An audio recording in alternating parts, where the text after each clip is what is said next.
tayo ng Panginoon last week kung ano ang tunay na pag-ibig talaga. Yun ang pag-ibig ng Panginoon. Bubuksan po natin ang ating mga Bible sa Galatians 5:22-23. Ako po ay may dalawang Bible dito. Ang mga Bible po kung bakit may iba't ibang translation, hindi po dahil iba-iba ang message.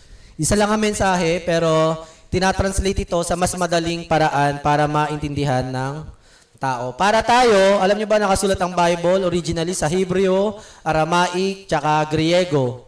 So kung katulad ng ibang relihiyon, ang dinadahilan nila, ang Bible na-translate na yan eh. Hindi ako maniniwala dyan kasi na-translate na yan.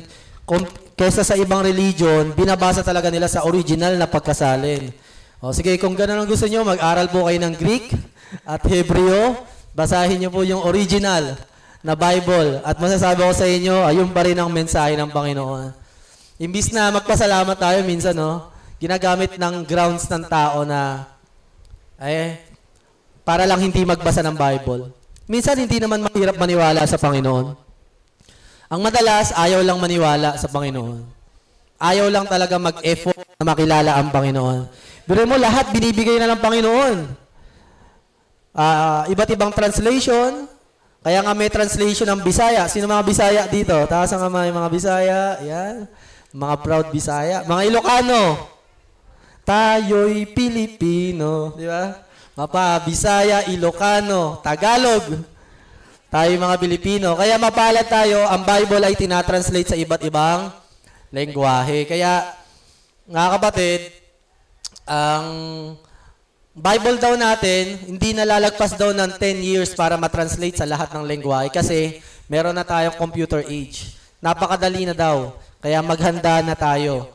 Dahil ang sabi ng Diyos, kapag ang salita ng Diyos ay umabot na sa lahat ng kaluluwa, narinig na nila ang mabuting balita, siya ay babalik na. Sino dito madalas nakapanaginip ng ano? Alam ko, marami na sa inyo eh. Parang rapture, kaguluhan sa paligid. Sino dito nakapanaginip ng gano'n madalas? Marami nagkikwento sa akin, nakakapanaginip nun. Alam niyo ako kapatid, madalas, halos gabi-gabi na. Ako yung tipo ng taong hindi nakakatanda sa panalangin. Sabi ko nga sa inyo eh, hindi ako nagtatanda ng mga bagay na maliliit na detalye na alam ko hindi masyadong mahalaga. Kasi may pagka-critical thinking person ako eh. Hindi ako naglalaan ng oras sa mga details. Halimbawa, anniversary namin iba na madalas nakakalimutan ko ba yan? Birthday ko, ayun lang hindi ko nakakalimutan. Siyempre, birthday ko yun eh. Nakakalimutan ko yun. Nakakahiya naman. Sobrang tamad ko naman mag-memorize nun. Pero, mga kapatid, talagang namamangha ako sa Panginoon. Madalas, napapanaginipan ko talaga kaguluhan sa paligid. Mga tao, nagkakagulo. Parang walang pag-asa, nag-aaway-away. At masasabi ko talaga, Panginoon, babalik ka na talaga, no? Ikaw ay darating na. Kaya, ang Bible natin, matatranslate na yan sa tansya ng mga scholars natin. O yung last year pa yun, or last year, kung natatandaan yung sinabi ko yun, 10 years daw. Ewan ko ngayon, mas mabilis na ang internet natin. Kasi syempre, yan ang ginagamit ng Panginoon. So, kung pag ang Bible ay na-translate na sa lahat ng lengguwahe, wala nang maidadahilan ng lahat ng lengguwahe sa buong mundo. Babalik na ang Panginoon. Yan ay bagay na hindi natin kinakatakutan. Amen? Yan ay ating pag-asa. Yan ang ating inaabangan. Kaya sabi sa Hebreo 11:1, faith is the substance of things unseen. Ang ating pananampalataya ay confidence natin sa mga bagay na hindi pa natin nakikita. Kaya tayo nagpapatuloy kung bakit tayo siguradong-sigurado sa ating ginagawa. Kasi alam natin sa pamamagitan ng pagpananampalataya sa ating Panginoon. Confidence in hope. Sino dito nag-aantay sa pagbabalik ng Panginoon? Tuwing umaga ba inaantay nyo? At bago matulog, inaantay natin? Dahil ang pag-aantay sa Panginoon, parang isang pamilya yan na nag-abroad. Halimbawa sa mga magulang, nag-abroad ang inyong mga anak. Ilan taon? 10 taon. Tapos excited na kayong bumalik ang anak niyo. O sa mga may asawang OFW dyan at mga mahal sa buhay, di ba? Alam niyo yung pakiramdam na sinabi niya, sa bandang August, baka, or October, uuwi na ako. Di man nakakaramdam tayo ng excitement. Ang Panginoon, wala naman siyang binigay na eksaktong date kung kailan siya babalik, pero nagbibigay siya ng pangitain kung kailan siya babalik. At isa sa mga pangitain nga, kapag ang salita ng Diyos ay umabot na sa lahat ng tao, siya ay babalik na. Mga kapatid, malapit na bumalik ang Panginoon. Ang part na lang natin ay handa ang ating mga sarili. Tulad ng babaeng ikakasal. Nakakita naman na kayo ng bride, di ba? Pag ikakasal, gaano kahaba ang preparation mo sa kasal? Yung iba, 3 years, 2 years, 1 year, di ba? Tapos yung bride talagang hinahanda yung gown, hinahanda yung makeup, yung photography para capture every moment. Hinahanda ang kanyang sarili. Kaya nga may engagement muna di ba? Hinahanda yung babae at yung lalaki. Handa natin yung ating sarili. At alam niyo kung anong paghahanda yon? Sabi ng Panginoon, we will wear a white robe. Yun ang kabanalan ng Panginoon. Pagandahin natin ang pagandahin ng ating wedding dress. Dahil yun ang kabanalan. Sa mga lalaki, hindi naman tayo nagpapaka-feminine. Pero syempre, ang ating Diyos, ang ating irog. Isa lang ang ating irog at siya ang ating Panginoon. So, ang marriage talaga ang nag-design dyan ang ating Panginoon. Kaya, kung makikita ninyo, babae muna ang nauna, di ba? Tapos, lalaki. Ang lalaki nakaabang sa altar. Tapos, ang babae, darating, papasok sa altar. So, ganun yung disenyo ng Panginoon. Kung bakit, hindi yun mema lang. Bakit ganun yung itsura? Bakit una yung yung lalaki? So, tayo, sasalubungin tayo ng Panginoon sa himpapawid.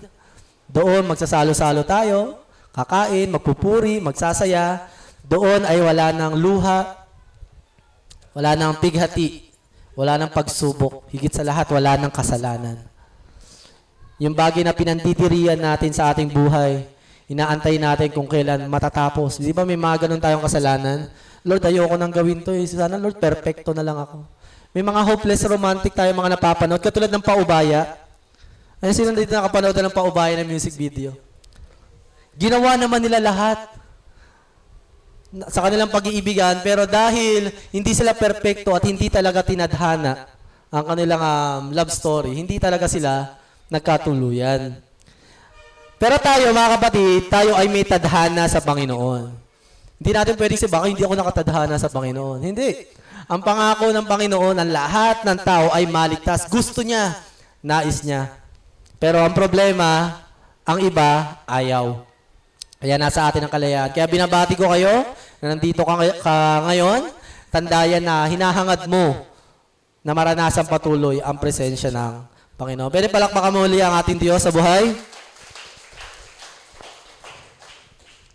Mga nakaraang araw, ang pinag-uusapan po natin ay about sa pananampalataya. So last week, ako po yung nagturo about sa pananampalataya. Kung matatandaan ninyo, ang pananampalataya natin ay kasiguraduhan. Sigurado ka. Basahin natin sa Pinoy version, Bible. Kung ano ang sinabi niya about sa pananampalataya. Faith. Ito yung pagiging sure sa mga inaasa. Masyado, Taglish to, no? Millennial. Faith, ito ang pagiging sure sa mga inaasahan nating mangyayari at pagiging sigurado sa mga bagay kahit hindi pa nakikita. Kung matatandaan ninyo, sinabi ko sa inyo, kapag ikaw ay nananampalataya sa Panginoong Hesus na siya ang nagligtas sa iyo, binayaran niya ang iyong mga kasalanan at minahal ka niya, hindi maitatanggi ng mga tao sa paligid mo na ikaw ay Christian. Kaya nga, kapag ikaw may faith sa Panginoon, laging mga tao sa paligid mo, masasabi nila, Christian ka, no? Diba? Nakarinig na ba kayo nun? Christian ka? Kasi nakikita nila sa atin yung imahe ng Panginoong Hesus. Pero kapag madalas natin naririnig, kung hindi pa natin naririnig yun at naririnig pa natin, mas madalas ay, Christian ka ba? Medyo malaking problema yan. Kasi kapatid, ang sabi dito sa Hebrews 11:1, it is the confidence, kasiguraduhan, ebidensya, proof na ikaw ay may Diyos, ikaw ay umaasa sa Diyos. Pananampalataya na kapag gigising ka sa umaga, ikaw ay masaya. Hindi pagkagising mo sa umaga, lugmok na ka na agad na, ano kayang gagawin ko sa buhay ko? Parang wala nang pag-asa. Kapatid, may malaki tayong pag-asa. Lagi yun yung inaantay natin, yung pagbabalik ng Panginoon. At hindi lang yun. Ang pangako ng Panginoon, hindi lang yung pag-asa natin sa hinaharap, kundi yung pag-asa din natin dito sa mundo. Sino dito may pangarap? Mga nag-aaral, mga pamilya, di ba? Mga nagtatrabaho, mga magulang. Higit sa lahat, yung mga kapatid natin, mga mahal natin sa buhay na hindi pa nakakakilala sa Panginoon, di ba? Pinapangarap natin na isang araw sila din ay makapaglingkod sa ating Panginoon. Kaya kapag ikaw ay Kristiyano, parang ito yung puno na yan.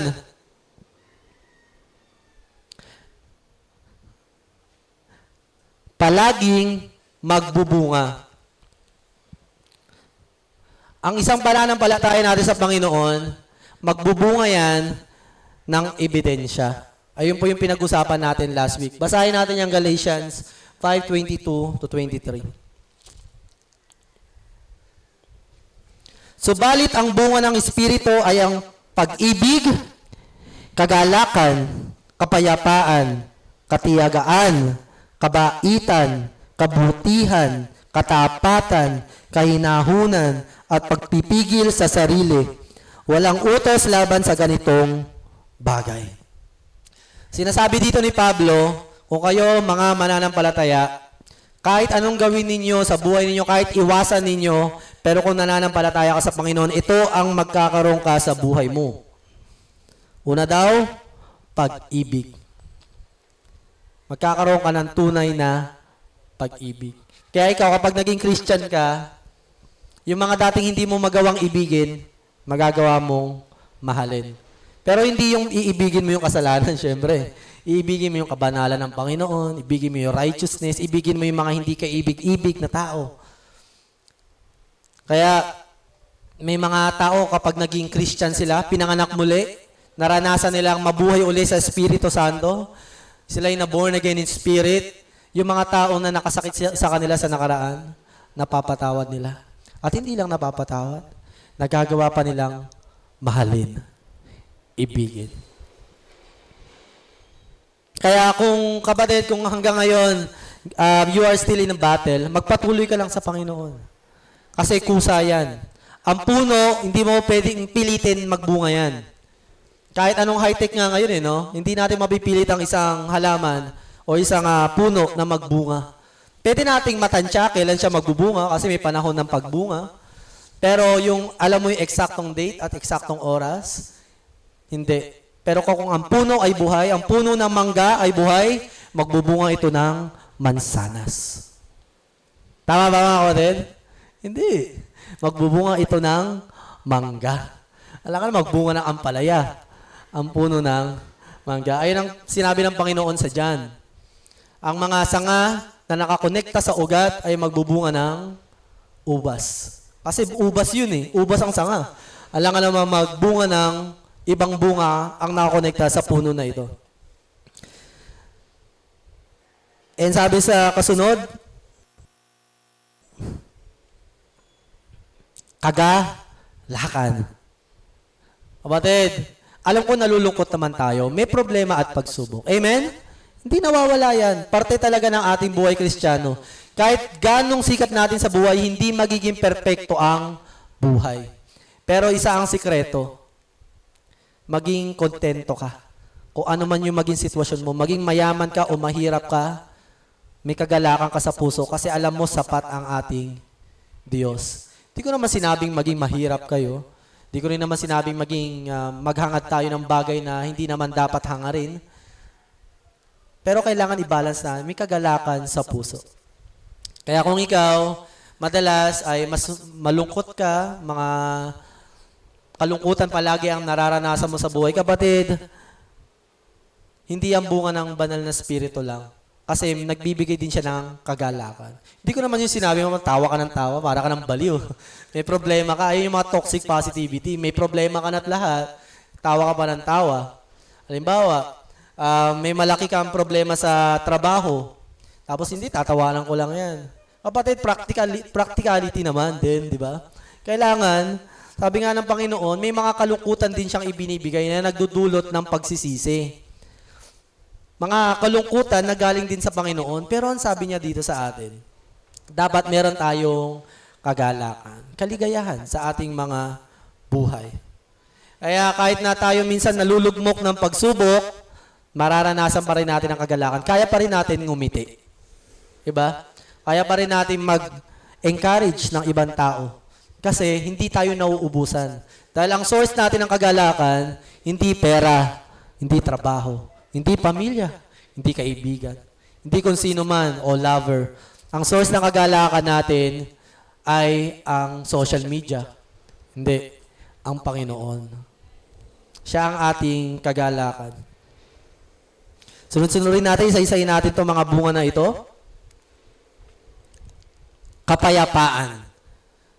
Ito yung bagay na isa mahirap i-achieve, lalo na kung ikaw ay achiever o ikaw ay marami din problema. Ang dami mong iniisip, hindi na makatulog. Kapatid, ang bunga ng Espiritu Santo ay kapayapaan. Bakit may kapayapaan tayo kahit na may problema? Kasi alam natin ang Panginoon, makapangyarihan. Alam niya kung ano yung ginagawa niya sa atin. We just need to trust Him. Sabi ko nga hindi sa mahirap maniwala sa Panginoon. Ang dami niya ng patunay. Nasa atin na lang, ayaw lang din talaga natin minsan maniwala sa Kanya. We choose not to believe in Him. Pero ang sabi niya, kapayapaan. Ito yung tipong may problema ka na at may problema ka bukas, bukas na yan. Huwag mong problemahin ngayon. Kaya nga, bukas may problema tayo about sa budget, ulam, pagkain, trabaho. Bukas pa yan. Kung ano yung problema mo ngayon, yun lang ang problemahin natin ngayong araw. Matulog ka naman, kapatid. Ang kapayapaan ng Panginoon, hindi nakabasa yan kung payapa ang paligid nyo. Halimbawa, kayo ngayon, ang payapa-yapa nyo. Ang tahitahimik ninyo. So nakakaramdam ako ng kapayapaan kasi ang tahimik nyo Kumbaga parang, siguro napagod kayo sa praise and worship. So, pwede ako maging payapa kasi payapa kayo. Pero kahit magkagulo kayo, kahit na mag-away-away kayo dyan, may kakayanan pa rin ako maging payapa. Kasi ang kapayapaan ng Panginoon, hindi depende sa nangyayari sa paligid mo. Halimbawa, sa COVID-19, ang gulo-gulo ng mundo. Pero naranasan ko rin minsan, Lord, ano na mangyayari sa amin? COVID-19, sarado na simbahan. Sabi sa akin ng Panginoon, huwag kang mabahala. Akong bahala next year. Sige, tulog na ako, Lord. Kaya nga meron mga, minsan, sinasanay ko sarili ko, sanayin nyo rin, try nyo rin. Patayin nyo na yung cellphone ninyo kasi kapag may natanggap ka na text o chat, tapos problema pala, huwag mo nang basahin. Itulog mo na lang. Unahan mo na yung problema. May darating pa na problema. Bukas na yan. Kaya nga, sino nakakatanggap ng mga text messages sa akin dito? Mga Bible verses. Mga kapatid, ang salita ng Diyos, nagsisend ako palagi araw-araw. Sinisigap ko na mag-send nun. Alam mo, maraming tao na offend. Oo talaga. Sabi ko, hindi ko naman pinili yan, random yan Kaya nga sa Proverbs yan kasi kapag ginanong ko yung Proverbs, namili ako ng kahit anong verse doon, yung thought niya, yun na yun. Hindi mo na kailangan paliwanag, direct to the point kung ano sasabihin ng Proverbs. May mga ibang tao, iniisip nila na sinasadya akong isend yung Bible verse para magparinig. Katulad kahapon. Natatawa ako. Isang araw pala. Siyempre, may issue sa pamilya, yan, kami pamilya. Tapos, may random verse na ibinigay ang Panginoon sa akin, so sinend ko. About pala sa pamilya. Tapos, nagulat ko, nasend ko sa pamilya ko rin yun. Siyempre, sama silang lahat Igalang mo yung mga magulang, ganyan. Sabi ko, ay nako, baka maisip niya. Naparinggan ko siya sa message na to. Tapos, kahapon naman, kung natatandaan niyo, nag-send ako ng message. Random din to. Na yung konting halukip-kip pa at ikaw ay mapapahamak sa Proverbs. Sige, basahin ko sa inyo Matatawa kayo. Sabi ko nga, Lord, mali ata yung ko. Nasend ko na verse. Kasi alam nyo, nung pagkasend ko noon, nakita ko pagkagilid ko, natutulog pa si pastor. Kasi itong verse na to, sinend ko sa lahat. Eh, si pastor kasi napuyat yun sa trabaho. Siyempre,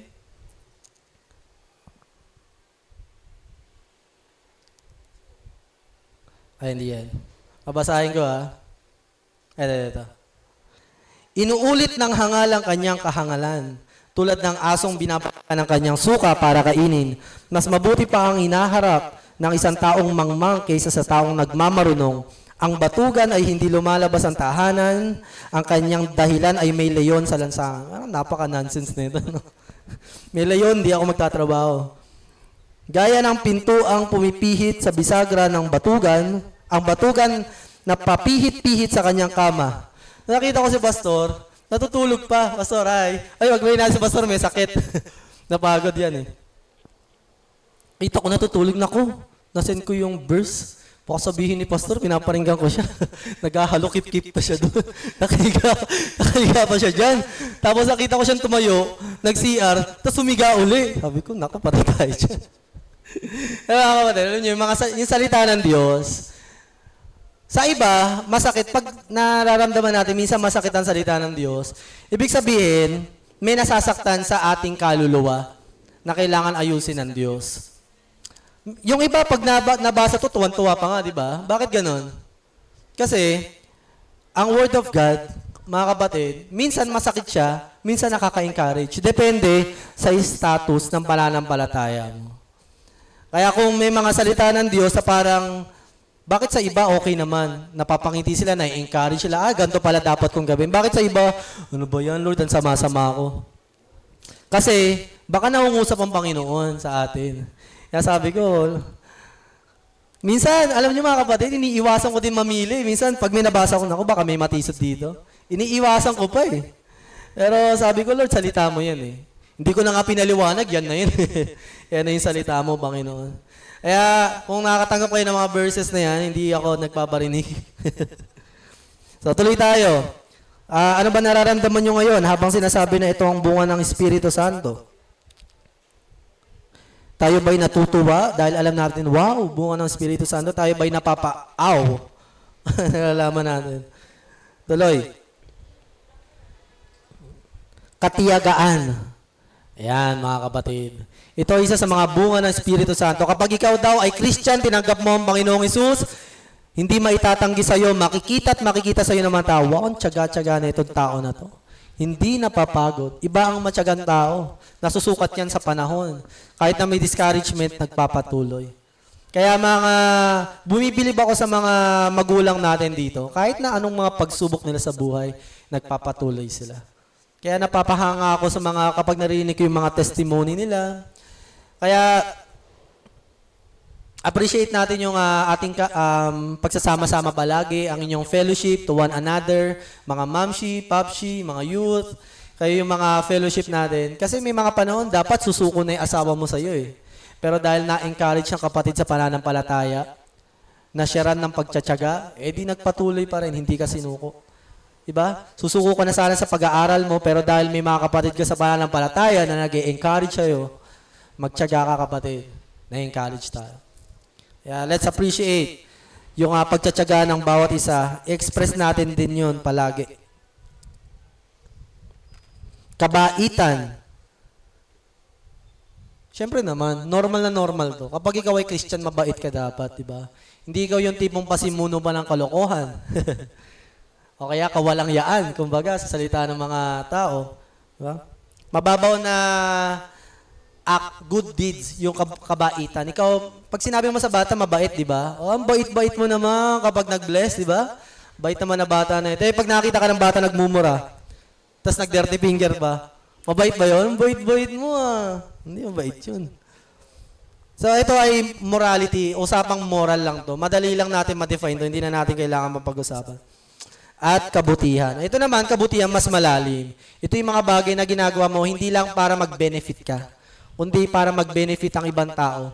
Minsan, you sacrifice things para makaranas sila ng kabaitan. Kumbaga, itong kabaitan na ito, hindi ito para mag-benefit ka, kundi para makaranas sila ng kabutihan. Tuloy natin sa katapatan. Ang bunga ng banal na spirito ay katapatan. Mahirap maging tapat, di ba? Alam ko naman, hindi tayo magiging perfect na tapat.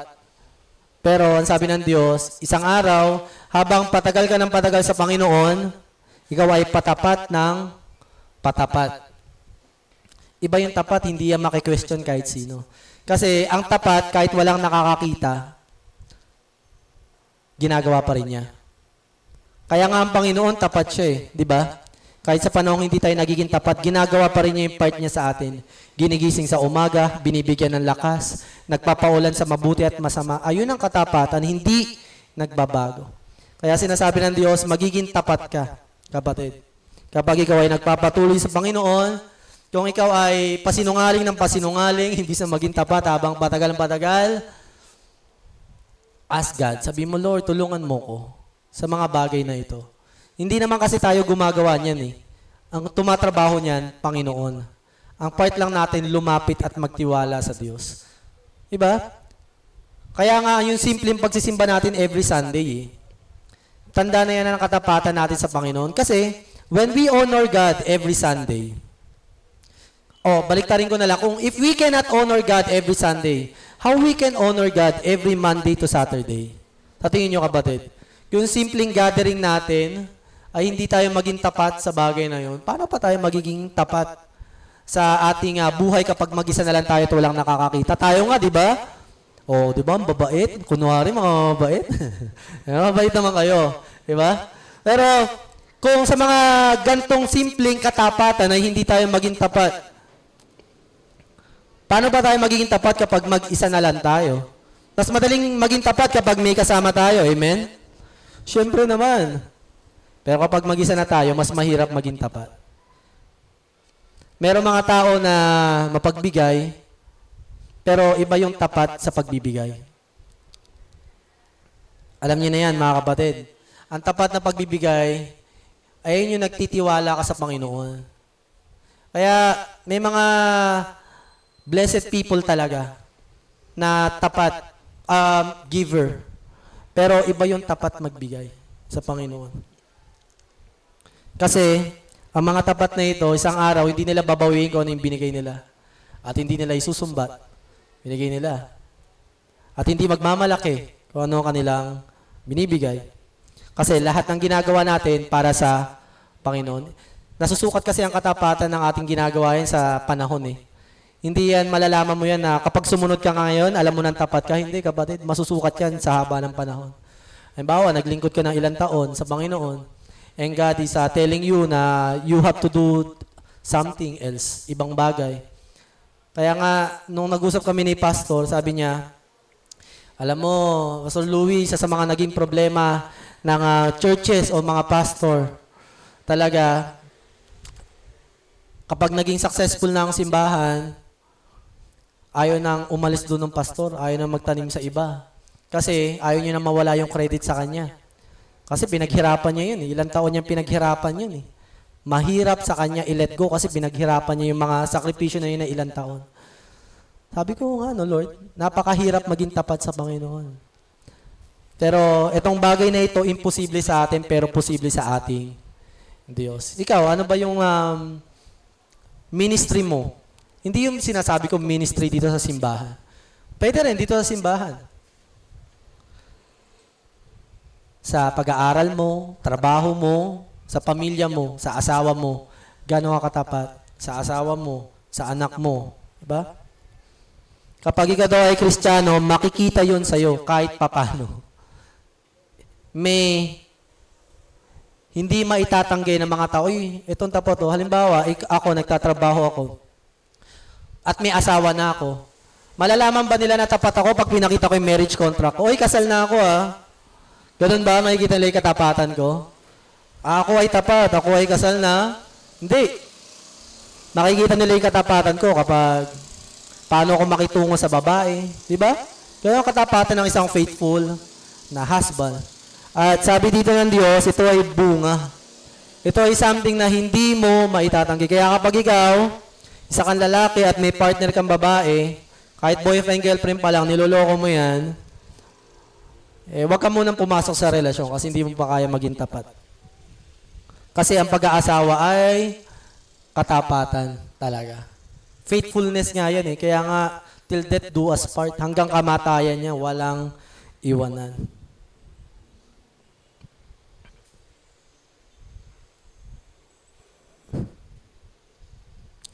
Kahinahunan.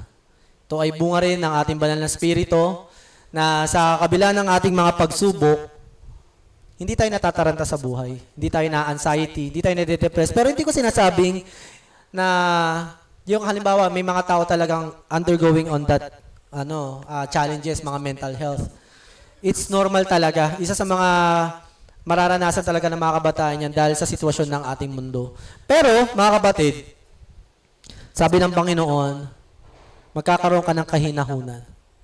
Sa mga panahon na hindi mo na alam ang gagawin mo, mapapayapa ka. Kamukha siya ng kapayapaan. Pero ang kahinahunan kasi, don't react, but respond. Halimbawa, sa pamilya, nagkakagulo ang pamilya, nag-aaway ang sinanay at si tatay. Kapag ikaw, nagre-react ka, kung ano nangyayari sa paligid mo, reaction.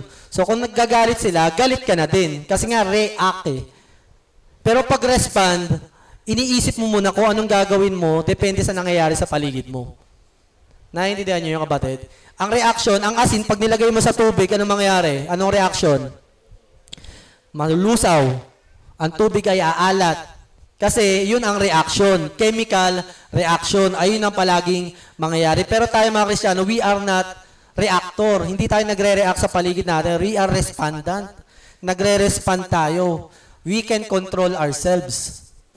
Halimbawa, nag-aaway na ang pamilya, naguho ang pamilya, pero ikaw di ka magre-react, hindi ka rin maguguho. You can respond accordingly. Mag-iisip ka kung anong gagawin mo. Ano bang gagawin ko, Lord?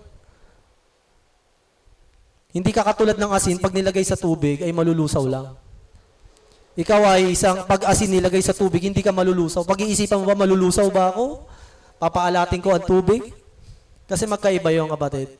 Kapag tayo laging reaction, lagi-lagi yung ginagawa natin sa pamilya natin, o sa kung anong sitwasyon ng buhay natin, naku, may problema, magre-react agad tayo. No, kapatid. Tayo ay nag-i-impluwensya. We influence them what to do. Hindi tayo nakikisabay kung ano yung nararamdaman ng pamilya mo, ganun na rin dapat maramdaman mo. Nawala na ng pag-asa, wala ka na rin pag-asa. Tayo mga Kristiyano, may kahinahunan.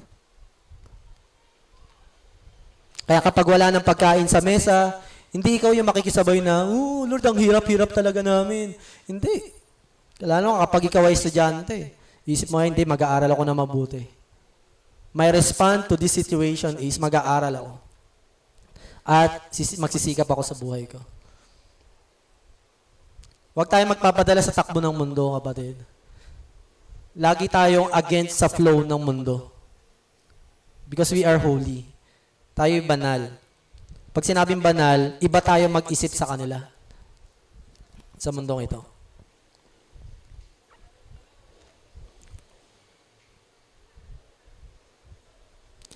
At pagpipigil sa sarili. Ito ay bagay na napagtagumpayan ng simbahang ito. Sa mga nakaraang taon ng pagtsatsaga, gusto ko kayong batiin for 37 years. Hindi nyo iniwan ang simbahan na ito. Nanatili kayo. Hindi nyo, isa sa mga bunga ng banal na spirito yung pananatili nyo dito. At pagpipigil sa sarili. Kasi ito ay mahirap gawin. Di ba? Parang ang hirap manatili sa ganitong simbahan. Pero sabi ng Panginoon, ang bunga ng banal na spirito, pagbibigay ng pagpipigil sa sarili. Sabi ko nga, nakaraan, ang faith, coordinate yan sa wisdom. Ibang wisdom sa high IQ people. Diba, minsan, di ba, may mga kapatid tayong ginagawang katatawanan. Tapos, hindi natin alam, sila ay mas wise pa sa atin. Minsan, halimbawa, mga bata pa sa pananampalataya, pero sila yung sumusunod sa Panginoon. Ang wisdom kasi, hindi yan sa ang dami mong nalalaman. Ang wisdom, kapag nalaman mo, gagawin mo. Ang intelligence, ang dami mong nalalaman pero hindi mo magawa. Ang dami mo lang information sa utak mo. Ang dami mo nang alam sa salita ng Diyos pero hindi mo magawa. Kaya ang Panginoon, hindi niya sinusukat kung anong posisyon natin. Kung ikaw ay, kung ako ay pastor ba, ikaw ay elder, ikaw ay youth. Hindi nakadepende yan sa edad, ang wisdom compare sa intelligence. Depende yan sa pagsunod natin sa Panginoon. Halimbawa, si Ate Janet. Minsan madalas, ano ba talaga? Di ba? Minsan kukutya natin siya sa kanyang calling sa celeb. Calling ba yun? May mga tao kasi tinawag sa pagiging celeb. So yun ay talagang inihanda lang para sa Panginoon. Pero hindi pa naman sumusuko sa Ate Janet, no? Naghahanap ka pa. Naghahanap pa yan.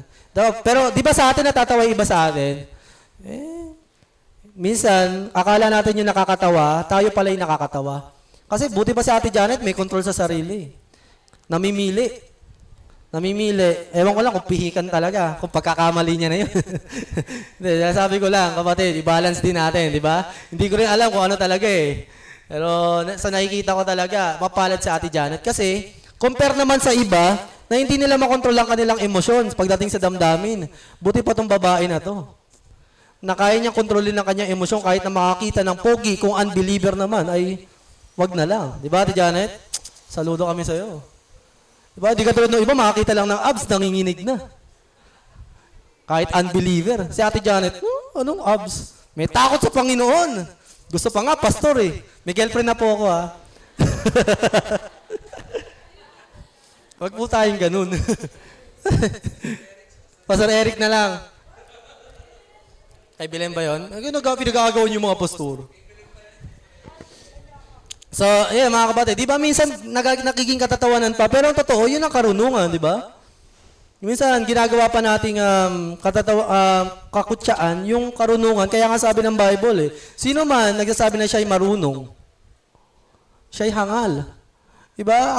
Anihin natin yung galing natin sa Bible verses. Ang dami natin alam sa Bible, kaya mo ipaliwanag yan, pero di mo na maipamuhay. Salamat sa buhay ni Ate Janet, di ba? Marami siyang pinagdaanan sa buhay, pero nananatili siya. Kinukutya nga natin siya ang ugat dito, di ba? Nauna pa sa church.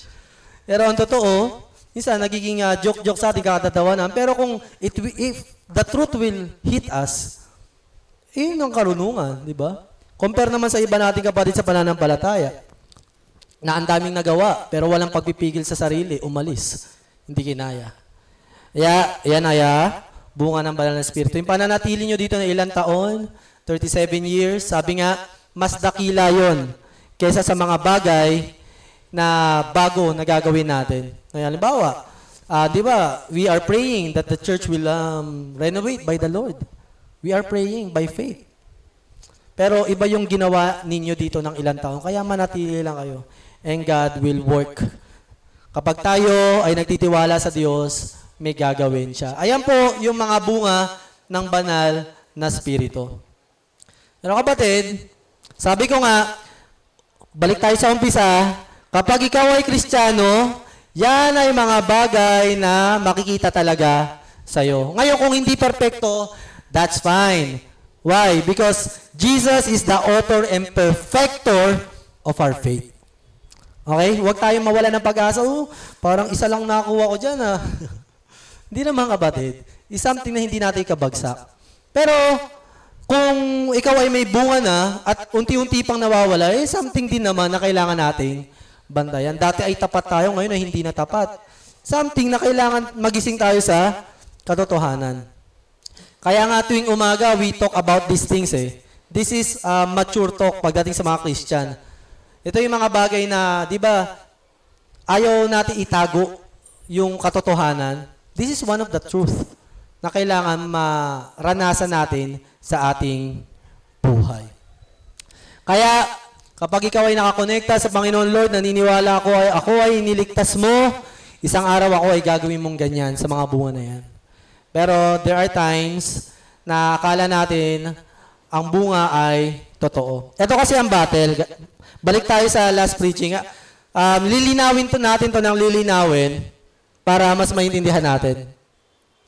Kapag ikaw nananampalataya sa Panginoong Hesus, masasabi mong totoo yung pananampalataya mo sa Panginoong Hesus kapag ikaw ay nagbubunga.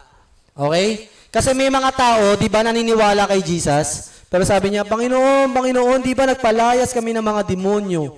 Pero sabi ni Jesus sa kanila, hindi ko kayo nakikilala. Isang nakakatakot na bagay na ayaw nating marinig. Amen? Kasi akala natin ligtas tayo pero hindi pala. Kaya alam ko niligtas ako ng Panginoon eh. O baka alam mo lang pero hindi mo pinapamuhay, kapatid. Pero sinasabi ng Panginoon sa atin, para hindi kayo kakapa-kapa bago kayo mamatay at bago nyo harapin ang pagbabalik ng Panginoon, tignan nyo rin kung may mga bunga kayo ng banal na Espiritu. It will help us. It will give us confidence. Kaya nga, di ba, magbibigay sa atin ng kapayapaan to. Kapag nakikita natin, Lord, salamat, nagbubunga ako. Pero hindi porket nagkakamali ka, sabi ko nga, hindi na totoo yung pananampalataya mo kay Jesus. It's a process. Ito ay pagpapatuloy natin. Isang araw magagawa rin natin yan. So, ngayon, mga kapatid, matagal na kayo sa church. Actually, mas matagal nga kayo sa akin, di ba? Yung mga workers, leaders, and elders natin, mas matagal pa nga kayo. Alam ko na alam nyo na to. Pero tanungin nyo rin paminsan-minsan, Lord, talaga bang naniniwala ako sa'yo? Kasi ayokong isang araw sabihin ko sa sarili ko, sabihin mo sa akin, hindi mo ko kilala, kala ko kilala mo ko. Nakakatakot yung kapatid. Kasi may mga ganyan tao eh. Ang grasya ng Panginoon sa kanila, iba yung tingin nila sa grasya ng Panginoon. Gagawin ko kahit anong gusto kong gawin sa buhay ko. Kasi niligtas na ako ng Panginoon. That's not the grace of the Lord. Ang grasya ng Panginoon, He will save you and He will make you. He will change your life. Babaguhin niya yung buhay mo. And with our cooperation, kailangan may part tayo. At isa na nga dyan, yung pag-aaral natin ng salita ng Diyos, pagpunta natin sa church, fellowship, pagsamba natin sa Panginoon, yung relasyon natin sa Panginoon. Ngayon, mas lalaliman natin kasi mga kapatid, ang problema,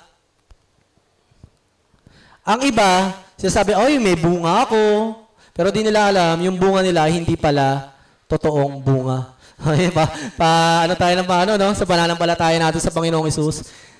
Inaalam natin, malalaman natin kung totoo yung pananampalataya natin kay Jesus kapag meron tayong mga bunga. Nakikita natin anong bunga tayo. Kaso ang problema, mga kapatid, may mga akala natin bunga ay hindi pala bunga ng Espiritu Santo. Hindi porke tayo ay naglilingkod sa Panginoon ay bunga yan ng Espiritu Santo. Sabi ko nga sa inyo, mga matatagal na sa pananampalataya, hindi porke tayo ay nagbibigay, hindi tayo ay nagbigay ng 5 milyon, tapat tayo. Ang tinitignan ng Panginoon, yung katapatan natin sa bunga natin, hindi yung kung gaano karami bunga mo. Diba? Yung iba, ang dami niya nagagawa sa Panginoon, no? Pero yung pala, hindi siya tapat, meron siyang personal na motibo. Basahin natin ang istorya na yan sa Galatians din, kung bakit sinulat to ng Panginoon sa mga taga-Galatia. Kasi ang mga Galatia ay mga hintil na nakarinig ng mabuting balita ng Panginoon, ngunit ang problema, yung bunga nila ay hindi totoo. Sa Galatians 2.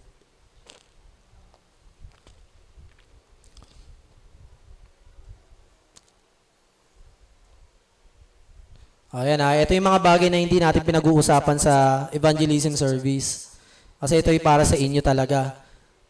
Di ba ayaw natin parang paulit-ulit. Hindi naman ako bata para ulit-ulitin mo ko Diba may mga ganun tayong mangungusap. Kausapin mo ako bilang matanda dahil matanda na ako. Diba kapag matanda ka na, gusto mo ba kausapin ka pa rin bilang, kumain ka na ba? Minsan nakakairita rin yun diba? Tanda-tanda mo. Tanda-tanda ako na Tanda na ako, huwag mo na ako asikasuhin. Ayan, hayaan natin na kausapin tayo ng Panginoon dahil mga matatanda na tayo. Dahil, di ba? Pag matanda ka na, ayaw mo yung mananatiling pinapalamon ka na magulang mo. Gusto mo ikaw naman magpalamon sa magulang. Word na palamon no? Gusto natin isang araw, tayo din magpapakain sa magulang. Pag matanda ka na, di ba? Gusto mo isang araw, ikaw naman mag-treat sa kanila. Kasi matanda ka na That's the normal thing sa mga tumatanda na. At ito yung pag-uusapan natin.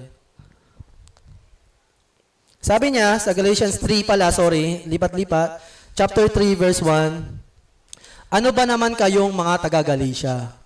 Hindi ba kayo makaintindi? Naku, grabe, galit na to. Beast mode. Si ating kapatid na Pablo. Bakit kayo naniniwala sa mga nanlilin lang sa inyo? Hindi ba't malinaw pinangaral ko sa inyo ang kahulugan ng pagkamatay ni Kristo sa krus? Ito, ngayon, ang gusto kong itanong sa inyo. Kapatid, tinanggap nyo ba ang banal na espiritu dahil sa pagsunod sa kautusan? O dahil sa sumampalataya kayo sa magandang balita na napakinggan ninyo? Ang sinasabi dito ni Pablo, bakit kayo gumagawa ng mabuti para maligtas? Gumagawa kayo ng mabuti kasi niligtas kayo ng Panginoon. Ayun yung sinasabi niya dito. Kasi yung mga taga-Galatia, nananampalataya sila, kaso nga lang, mas umiibabaw na yung good works nila. Parang ginagamit nila, gayahin natin yung mga Jewish tradition para maligtas tayo. Hindi! Sabi ng Diyos, hindi nyo kailangan gawin yan. Ang gawin ninyo, manampalataya kayo sa Panginoon, at kung ano mang gagawin ninyo, ginagawa nyo yan dahil kayo ay niligtas ng Diyos, hindi para maligtas.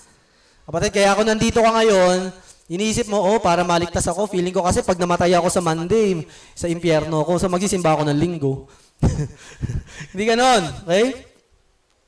Sinasabi dito ng Panginoon na nandito ka ngayon kasi gusto mo palagi maalala paano ka niligtas ng Panginoon. Gusto mo uli maranasan pag-ibig ng Diyos. Talagang hindi nga kayo makaintindi. Ang grabe naman yan, no? Nagsimula kayo bilang mananampalataya sa pamamagitan ng kapangyarihan ng Espiritu. Bakit ngayon pinipili nyong magpakabanal sa pamamagitan ng sarili nyong sinisikap? So, ayan yung problema. Akala natin yung bunga natin, yung ginagawa natin sakripisyo sa simbahan, ay totoo, yung pala ay hindi. Paano? Minsan kasi, di ba, kapag may ginagawa tayo sa church, yung pala meron tayong personal na motibo. May lihim tayong tinatago. Bakit natin ginagawa? Gagawin ko to, ititreat ko to. Kasi at the back of your head, may gusto kang gawin. Kaya wala sa bunga yan. Nasa katapatan sa bunga. Hindi binibilang ang fruits. Ang binibilang ng Panginoon yung katapatan mo sa bunga mo. Halimbawa, ikaw ay nag-iikapo. Ikaw ay nagtatights. Ginagawa mo ba yan dahil sa Panginoon o dahil masama ang loob mo? Halimbawa, ikaw naman ay nagbibigay sa Diyos, pero hindi ka naman nagtatapat sa Panginoon. Isang malaking problema din yan, kapatid. Usapang mature to, Kaya sabi ko sa inyo, aatin lang ng morning. Medyo may edad. Kaya komportable kami magturo ng na mga gantong teaching or preaching kasi we know na mga umatin sa morning ay matatagal na sa pananampalataya. Kasi may mga minsan, nakala natin ang bunga ay mapagbigay, pero yung pala ay magnanakaw. Di ko sinasabi yon sa inyo. Pero na kayo na nakakaalam nun. Kasi akala natin mga politiko nagbibigay, di ba? Tanongin niyo si Yorme, bakit mo kami binibigyan ng ng gift pack? Ano ba yon? Food packs? Kasi tatakbo ka mayor, no? O dahil mahal mo kaming mga taga Maynila. Mayor! Siyempre, di ba? May kanya-kanyang motibo yan. Hindi porket nagbigay ay nagbigay. Baka magnanakaw din. Kasi may mga politikong gano'n, di ba? Konti binibigay, mas marami ninanakaw. Minsan gano'n din tayo sa Panginoon. Kala natin nagbibigay tayo, pero ang totoo, nagnanakaw pala tayo. Kaya mga kapatid, ayun ang sinasabi ni Pablo dito. Nagpapakarelihiyoso kayo. Pero ang totoo, sa puso ninyo, hindi na kayo nananampalataya kay Jesus. Ginagawa nyo na lang yan para may pagmayabang sa iba na kayo yung mga relihiyosong tao. Ginagaya nyo mga pariseo. Nagagalit si Pablo dito. Kaya ang ating bunga, malalaman natin yan kung ito ay tapat at totoo sa panahon din. Di ba? Sabi ko nga sa inyo, katulad nung napag-usapan nga namin ni Pastor, may mga ganong pastor.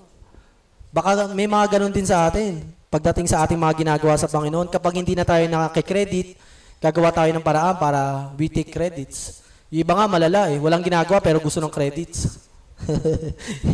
Yung mga politiko natin, hindi naman sila gumawa, ba't mukha nila nandyan? Diba? Baga, hindi naman sila naglabas ng pera. Pero hindi kasi sinabi magalit tayo sa mga politiko, diba? May mga totoo naman. Kaya nga sabi, ipanalangin natin sila. Kung mahal natin ang ating bansa, hindi lang yan madadaan sa kung pagiging criticism, but also with our prayer to the nation. Kung talagang Christian ka at mahal mong bansa, Hindi lang naman makikipag-away ka eh. Kailangan ipag-pray mo din. Doon tayo magsimula. Kaysa yung makipag-criticize pero hindi mo mapag-pray, baka may mali sa pag-ibig. Baka gusto mo lang makipagpagalingan. Kasi tayo mga Christian, if we love our country, if we love our nation, we pray for it. Kahit man lang minsan sa umaga, Lord, tulungan mo yung aming bansa. Naghihirap.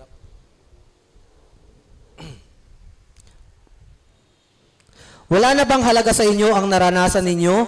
Mawawalan na lang ba ito ng kabuluhan? Hindi ba't ibinigay sa inyo ng Diyos ang kanyang espiritu at sa mamamagitan niya ay gumagawa kayo ng himala? Tinanggap niyo ba ito dahil sa pagsunod ng kautusan o dahil sumasampalataya kayo sa magandang balita na napakinggan ninyo? Nasabi niya, nakagawa ba kayo ng miracle dahil kayo ay naging relihiyosong tao? Dahil ikaw ay nagbabasa ng Bible, ikaw ay magaling makipagsagutan at makipagdebate. Dahil ba doon? O dahil tinanggap mo ang banal na spirito? Dahil nananampalataya ka sa Panginoong Hesus? Tingnan nyo ang nangyari kay Abraham. Ayon sa kasulatan, sumampalataya siya sa Diyos, kaya itinuring siyang matuwid. Malinaw na ang sumasampalataya sa Diyos ang siyang mga tunay na anak ni Abraham. Noon pa man, sinasabi sa kasulatan na itinuturing matuwid ng Diyos ang mga hindi Hudyo sa mga magitan ng pananampalataya nila. At ang magandang balitang ito ay ipahayag ng Diyos kay Abraham, ipinahayag nang sabihin niyang pagpapalain ko ang lahat ng bansa sa pamamagitan mo. Sumampalataya si Abraham sa Diyos at pinagpala siya. Kaya lahat ng sumampalataya sa Diyos ay pinagpapala rin tulad ng si Abraham. Kapatid, sabi ko nga, hindi lang tayo naniniwala sa Diyos na siya naglikha ng lahat ng bagay. Katulad last week, nananampalataya na tayo, ang Diyos nagpapala. Pinagpapala niya tayo, hindi siya nang to-torture ng tao. Ngayon kapatid, kung tayo nasasaktan at nahihirapan sa pagsubok natin, minsan hindi rin naman kasalanan ng Panginoon, ba't tayo nasasaktan, di ba? Minsan, consequences sa ating pagkakamali. Pero may mga bagay na kailangan di masaktan tayo, mga pagsubok, para hindi tayo masaktan sa apoy na impyerno. Kasi may mga tao talaga sobrang tigas ng puso, kailangan ilagay mo pa sa ospital para sumuko sa Panginoon. Ganon talaga sila katigas eh. May katulad ni Pastor Joseph, nakaraan, di ba? Nag-testimony niya. Para mo nakilala ang Panginoon, wala lang, tinanong niya ako kung gusto kong tanggapin ang Panginoon, sumunod ako, ganun lang. Hindi na siya dumanas ng hirap, di ba? Na kailangan ba mapilayan ka pa, madisgrasya ka, para lang maalala mo na ang Panginoon lang ang Diyos mo. Para sa akin kapatid, pwede mo namang hindi ilagay ang sitwasyon mo sa ganun eh. Hindi mo kailangan makulong.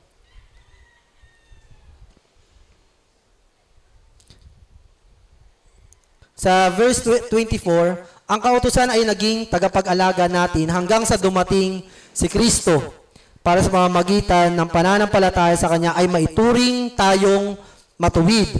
At ngayong may pananampalataya na, wala na tayo sa patnubay ng kautusan na tagapag-alaga. Ang talagang sinasabi dito ni Pablo, huwag na kayo mabuhay sa kautusan. Pero hindi porket hindi kayo nabubuhay sa kautusan, ay hindi na kayo gagawa ng mabuting bagay. Kaya nga sinasabi, sa bunga ng Espiritu Santo. Sapagkat binautismohan kayo sa pakikipag-isa ninyo kay Kristo at namumuhay kayong katulad niya. Ngayon wala nang pagkakaiba ang Hudyo sa hindi Hudyo, ang alipin sa malaya, ang lalaki sa babae, kaya lahat ay iisa na dahil kayo'y na kay Kristo na. Pantay-pantay na tayong lahat. Kaya minsan yung religion, nakakasira pa yun sa relasyon natin sa Panginoon eh. Hindi porket hindi ka relihiyosong tao, hindi ka na nagmamahal sa Panginoon. Pero nakakatulong ang relihiyon para lumapit ka sa Diyos. Amen? Mas masama naman yung walang relihiyon. Pero kung ang relihiyon mo, gagamitin mo para maisip mo na ikaw ay ligtas. Halimbawa, member ako ng Emmanuel worker ako ng Panginoon.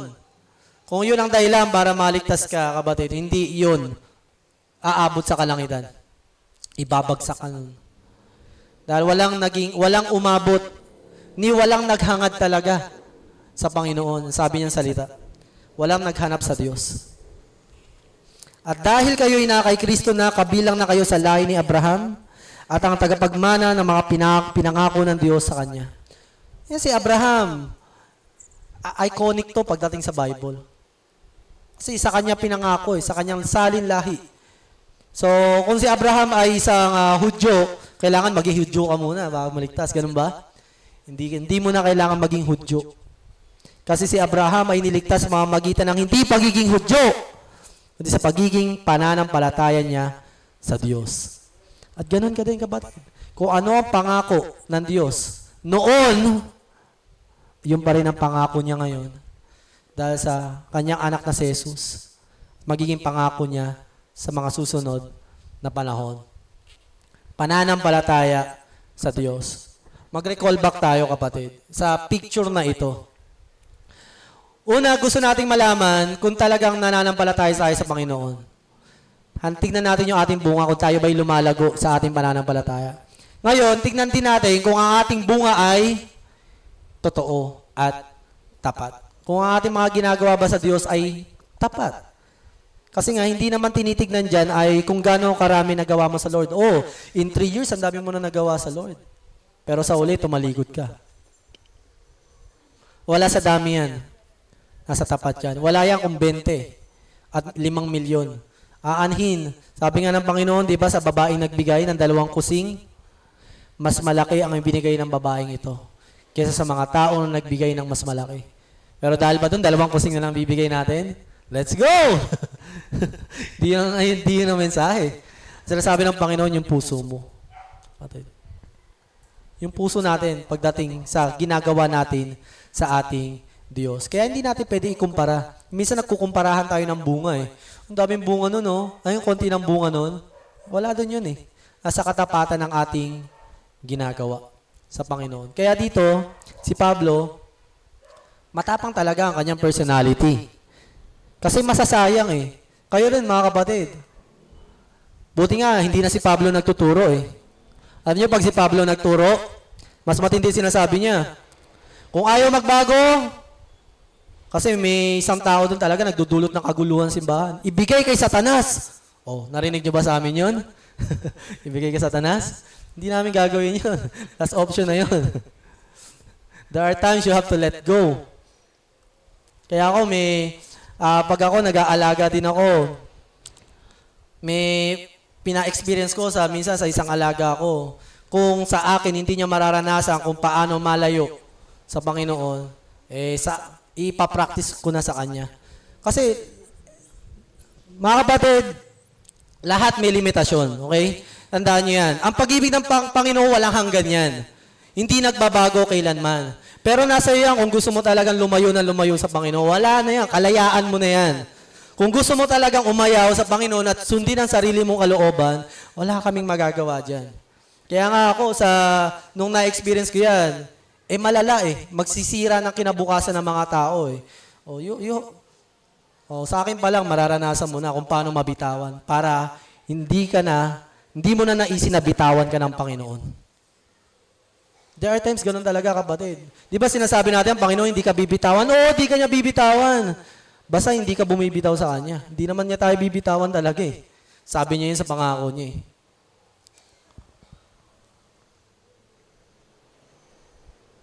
Sabi niya sa Galatians, ito ang mga bunga ng banal na Espiritu. And I hope sa atin ngayon, mga kapatid, na matagal na sa pananampalataya, huwag tayo makontento. Or imbis na madagdagan yung bunga ng banal na Espiritu, pakunti pa ng pakunti. I want to warn everyone. Sa lahat sa atin. Kasi lahat tayo ayaw natin marinig na hindi kita nakikilala. Lumayas ka sa paningin ko. Nagpalayas ka ng demonyo.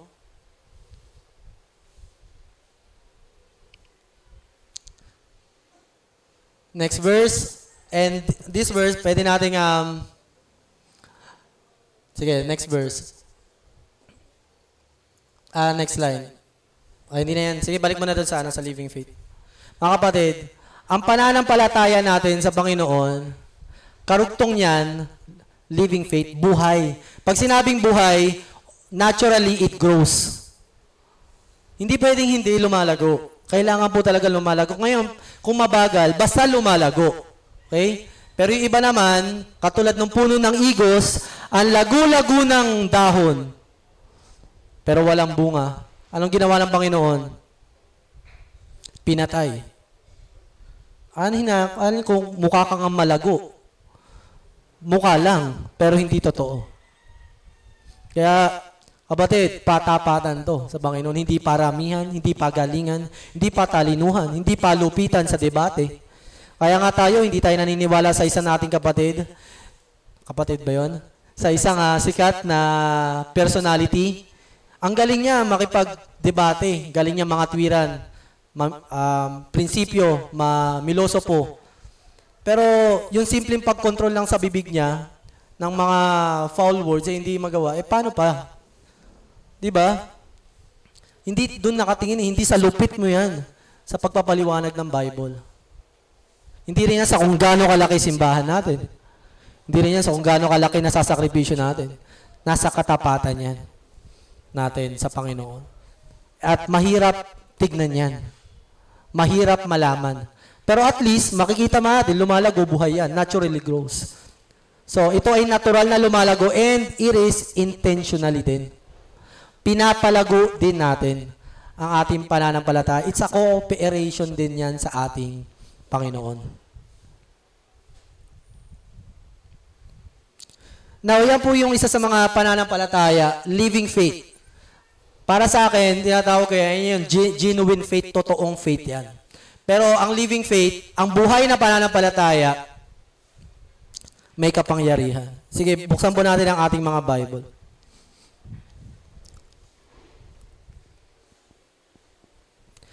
Sa Matthew 17:20. And gusto ko na isang volunteer dito. Gusto ko yung, gusto ko yung medyo malakas-lakas eh. Si brother si Wally? Hindi ka panipaniwala eh. Pero lang bro, ikaw naman. Si Brother JR. Palakpakan natin ang Diyos sa buhay ni Brother JR. JR, lapit ka nga dito sa ating stage. At sa mga taong, wag na, nasa pader ka pala, Diyan ka na lang sa pader. Si na lang, Tatay Pedro. Tay Pedro, tayo nga po kayo, punta kayo dito sa ating stage. Sige po. Magbabasa kayo?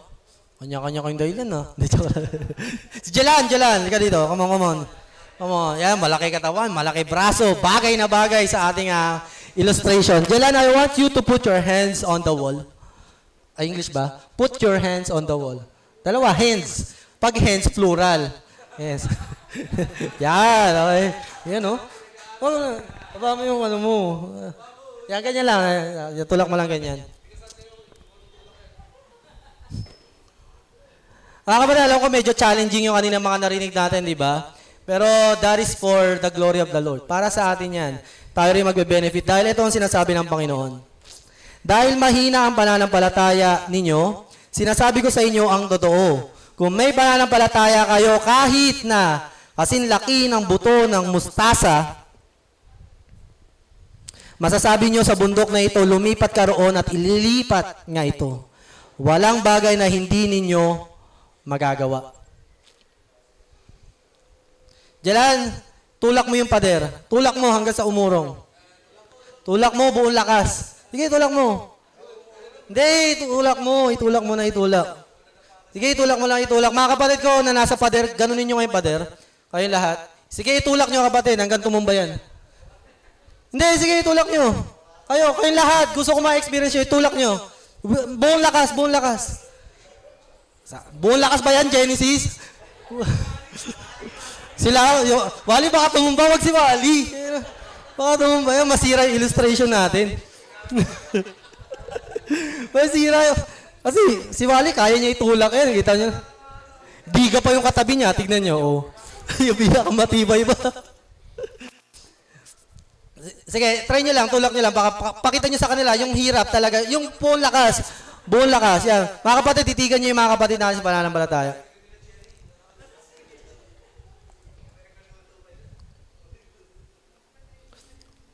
Yan si Jelan. Sige, tulak mo, Je.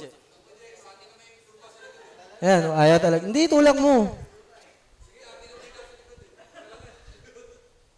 Mga kapatid, pagdating sa pananampalataya, God said, it can move a mountain. Sige, sulat mo.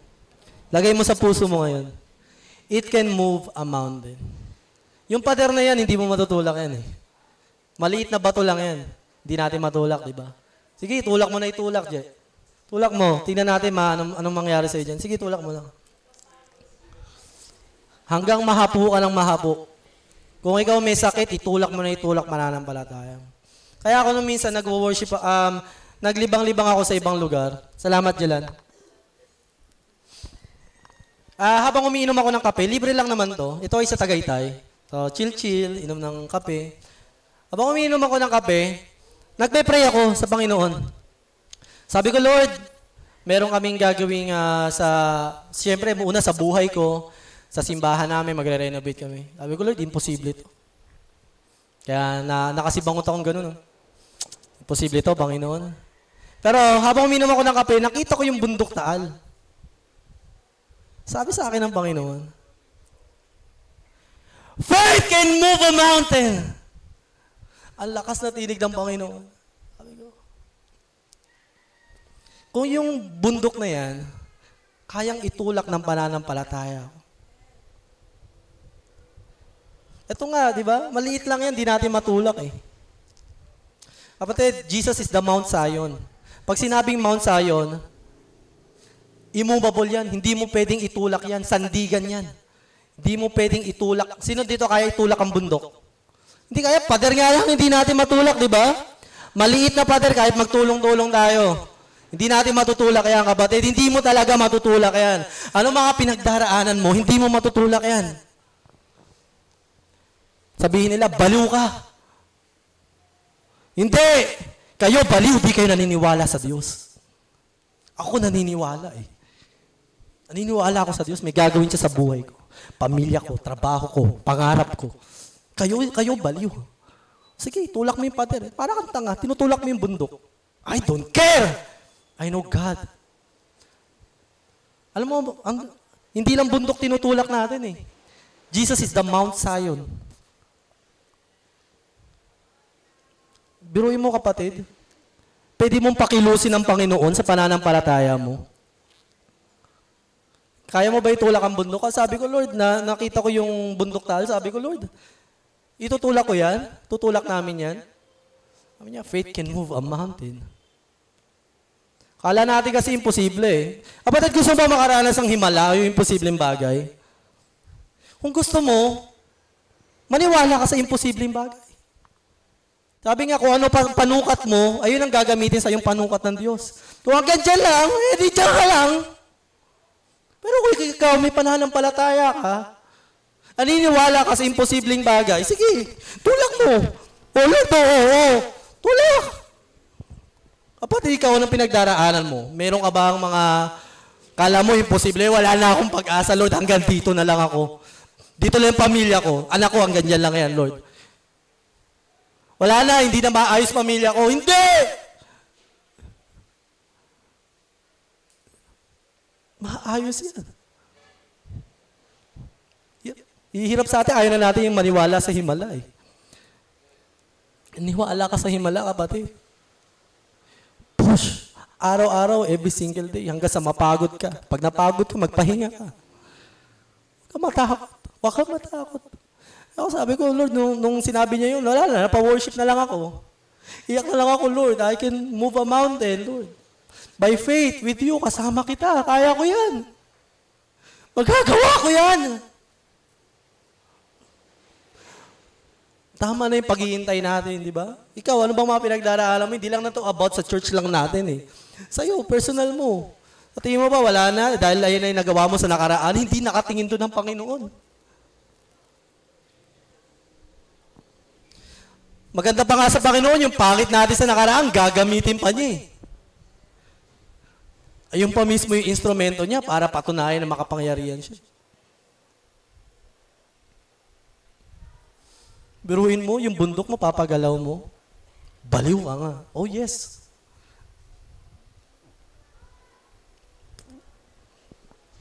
Sige, sabihin na sa'yo ng tao, baliw ka. Okay lang. Pero alam natin deep inside, kayo mga baliw. Hindi nyo ba nakikita yung araw? Hindi nyo ba nakikita yung kalangitan? Hindi nyo ba nakikita yung kabutihan ng Panginoon? Hindi nyo ba nakikita yung mga ibon sa kalangitan? Paano nabubuhay ang mga yan? Sino nagpapakain dyan? Yung mga halaman. Bakit kusang tumutubo sa lupa yan? Dahil ba sa science yan? O dahil may pinagmumulan ng buhay?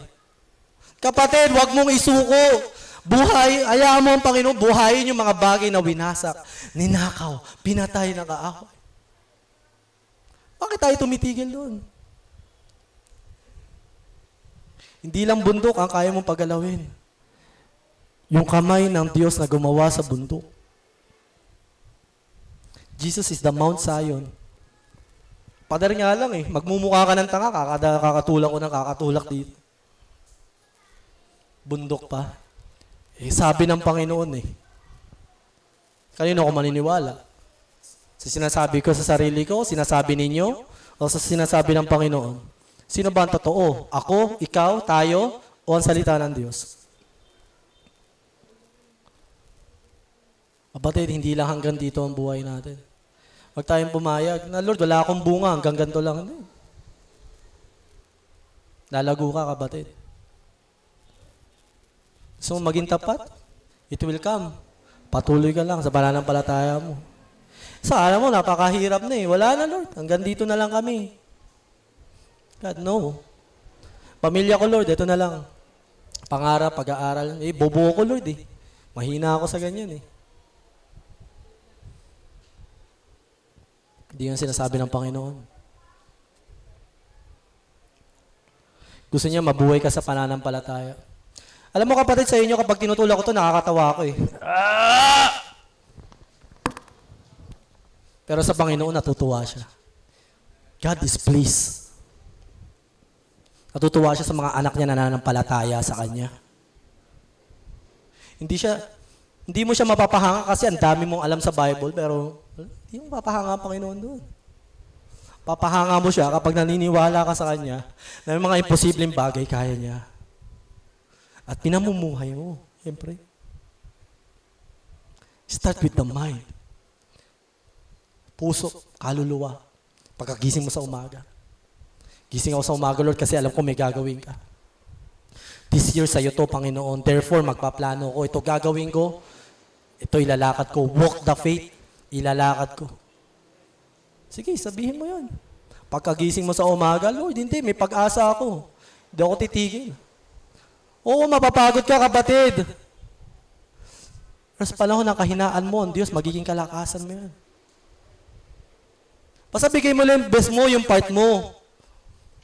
God will do the miraculous thing. Ano ba sinabi niya? Pagalawin mo yung bundok. Hindi ko magalaw, titigil ka na. Tulak mo lang.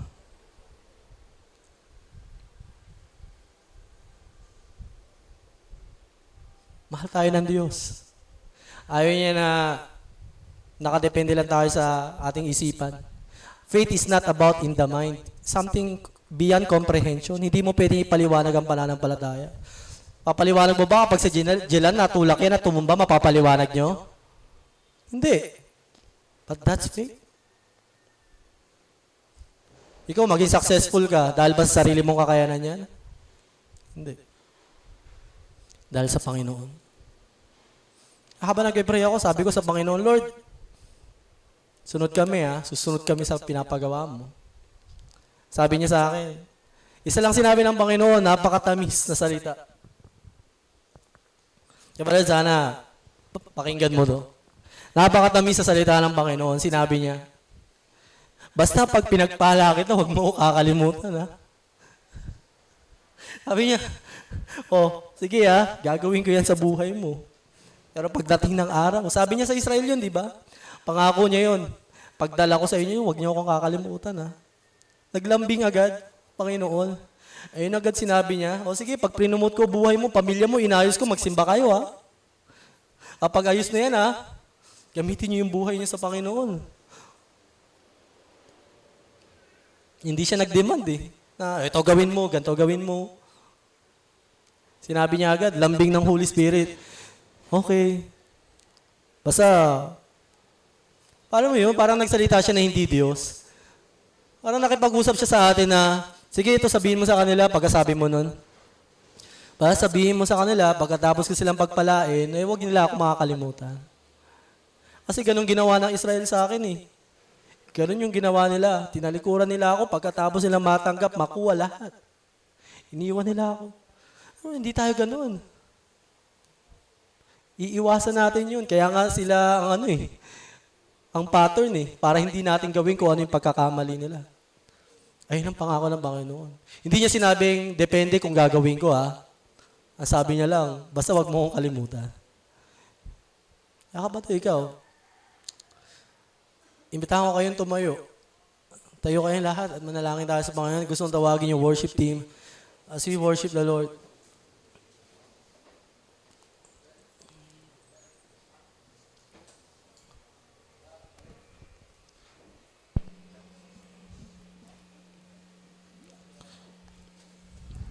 Ang faith, kapatid, hindi yan sa isip, sa utak. Ang faith experience yan. Hindi mo tatansyahin ang Panginoon. Hindi mo siya matatansya. Kailangan mo lang sumunod, magtiwala, manampalataya. Sundin mo siya. Marami kayong pinagdaraanan, mga personal na problema. Minsan nga, ayaw nyo na ipag-pray kasi nahihiya na tayo sa Panginoon eh. Yung kapatid, sabihin mo sa Kanya. Alam mo namang hindi masama eh, hindi pag-pray mo. Hingin mo sa Kanya. Alam mo namang pangako ng Panginoon eh. Hingin mo. Dahil ang Diyos mabuti. He is good. The goodness of God mula sa pagkagising natin sa umaga. Manampalataya.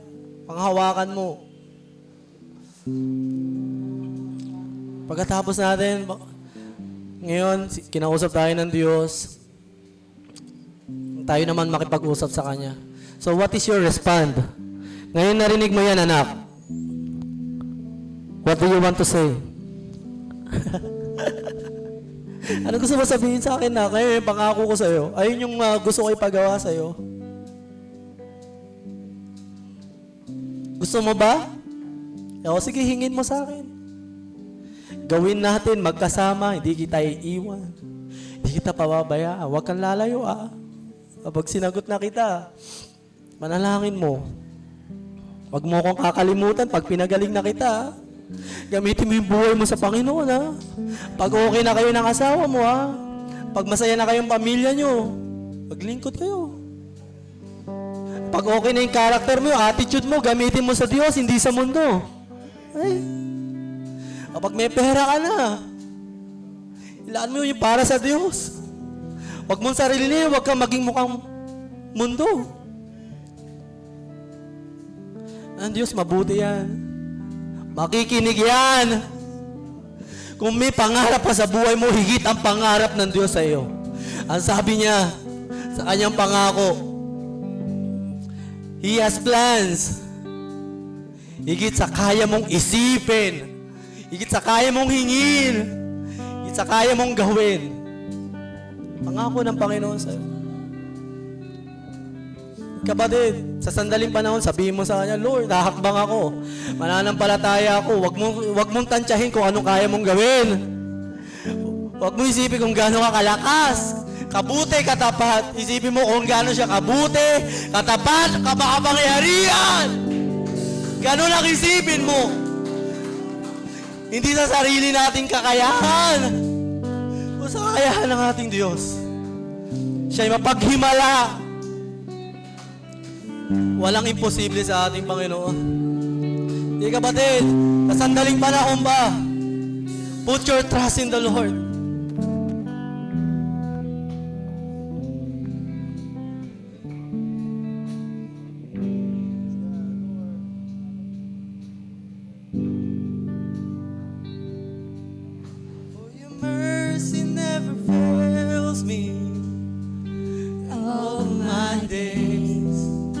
I've been held in your hand from the moment that I wake up until I lay my head.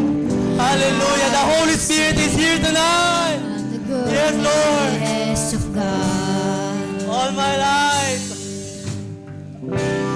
All my life you have been faithful. Yes, Lord, tapat ka.